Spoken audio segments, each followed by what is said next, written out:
Good morning everybody. आज चाहिँ New York भ्रमणको दोस्रो दिन मर्निङ वाक गर्दैछौँ हामी।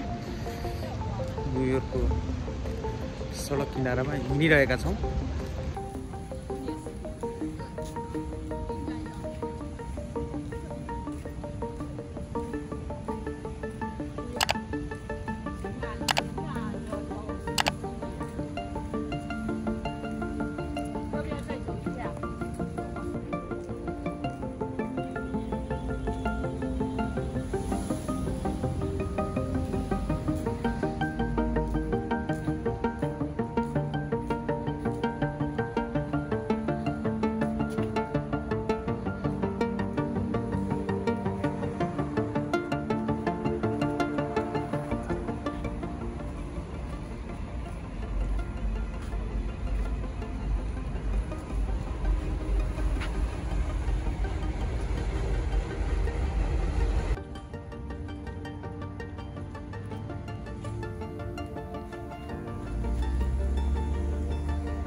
चाहिँ स्कुल एरिया र आजैकोबाट चाहिँ स्कुल खुलेको रहेछ र यो स्कुल एरियामा चाहिँ स्कुल चलुन्जेल चाहिँ यो सवारी साधन पनि बन्द भएर विद्यार्थीको लागि प्राथमिकता दिँदै यो गाडीहरू पनि रोक्ने चलन हुँदो रहेछ।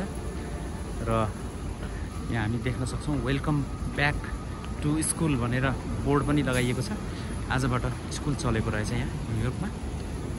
यो चाहिँ स्कुल बस